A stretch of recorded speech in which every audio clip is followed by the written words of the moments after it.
الحمد لله لوليه والصلاة والسلام على نبيه محمد وعلى آله وأصحابه أجمعين. أما بعد، فأعوذ بالله من الشيطان الرجيم. بسم الله الرحمن الرحيم. إن تنصروا الله ينصركم ويثبت أقدامكم. وقال الله في موضع آخر: ولا تهنوا ولا تحزنوا وأنتم الأعلون إن كنتم مؤمنين. صدق اللہ العظیم.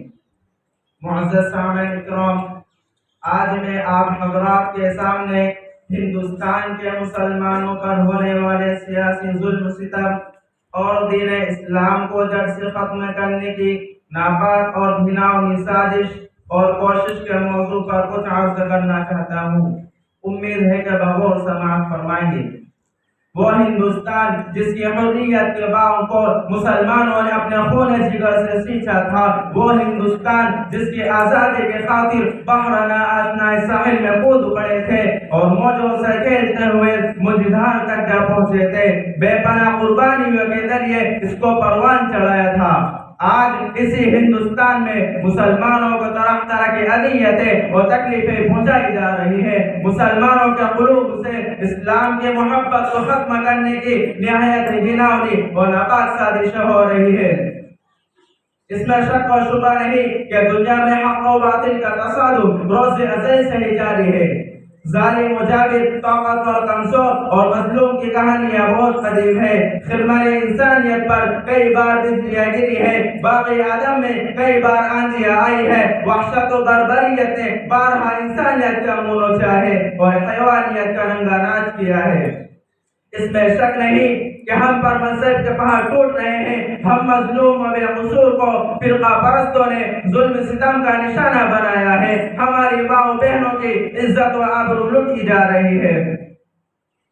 برادران ملت، یوں تو ہندوستان میں کسی بھی دور میں مسلمانوں کا حامی کوئی نہیں تھا، لیکن جب سے فرقہ پرستوں نے ہندوستان میں جنم لیا، اس وقت سے مسلمانوں کی رہی صحیح سکون چین چھین گیا ہے. کیونکہ ان فرقہ پرستوں نے ہم وقت مذہب اسلام کو مٹانے کے لیے نہ جانے کیسی کیسی رچنا رچی ہے. غور تو کریں، کبھی وندے ماترم جیسی گندی اور ناپاک چیز کو نافذ کرنے کا حکم ہوتا ہے جس کی وجہ سے دین حرام ہو گئی تھی. آج بھی بہت سارے اسکولوں میں یہ گیت گائے جاتے ہیں جس گیت میں سراسر کفر بھرا ہوا ہے، جس گیت کو ایک بار پڑھنے سے انسان خارج اسلام ہو جاتا ہے، جس گیت کو ایک بار پڑھنے سے مسلمان نہیں رہتا. آج وہی گیت ہندوستان کے مدارس و مکاتب میں پڑھنے کے لیے بچوں کو مجبور کیا جا رہا ہے. آج ہندوستان میں مدارس و مکاتب کو ختم کرنے کی کوششیں کی جا رہی ہے. ہندوستان کے مدارس کو دہشت گردی کا اڈہ قرار دیا جا رہا ہے اور یہ الزام لگایا جا رہا ہے کہ جتنے بھی فسادات ہو رہے ہیں ان کے پیشوا لیڈر یہ ملا ہے، اس لیے پہلے ان کو ختم کیا جائے. اور اس کی آسان صورت یہ نکالی گئی کہ مسلمانوں کے سبھی مدارس و مکاتب اور مساجد کو ختم کر دیا جائے. اسی وجہ سے ہماری عبادت گاہوں پر پابندی لگا دی گئی ہے کہ اب مسلمان کسی بھی مدارس اور مکاتب و مساجد نہیں بنا سکتے. لیکن شاید ان کو معلوم نہیں کہ مسلمانوں کی جب تک سانس چلتی رہے گی اس وقت تک دین اسلام پر اور مکاتب و مساجد پر کسی طرح کی آس نہ آنے دیں گے. عزیزان گرامی، اگر وطن ہماری جان مانگے تو جان دیں گے، اگر وطن ہمارا مال مانگے تو مال دیں گے، اگر وطن ہماری اولاد مانگے تو اولاد دیں گے، اگر وطن ہمارا تن من دھن مانگے تو سب کچھ دیں گے. لیکن یہ نہیں ہو سکتا کہ مسلمان نبی کی جاہ و جلال دے، یہ نہیں ہو سکتا کہ مسلمان آخرت کو چھوڑ کر دنیا کو ترجیح دے.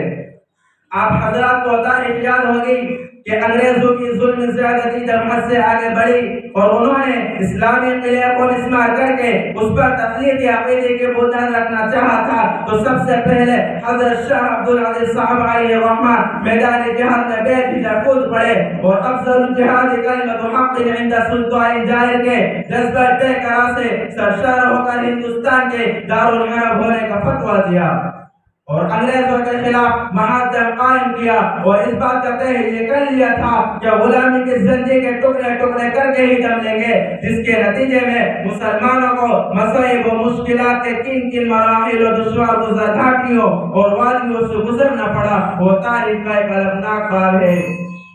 کسی شاعر نے کہا ہے، ٹل نہ سکتے تھے اگر جنگ میں اڑ جاتے تھے، ٹل نہ سکتے تھے اگر جنگ میں اڑ جاتے تھے، پاؤں شیروں کے بھی میدان سے اکھڑ جاتے تھے، مجھ سے سرکش ہوا کوئی تو بگڑ جاتے تھے، مجھ سے سرکش ہوا کوئی تو بگڑ جاتے تھے، تیرا کیا چیز میں ہم توپ سے لڑ جاتے تھے۔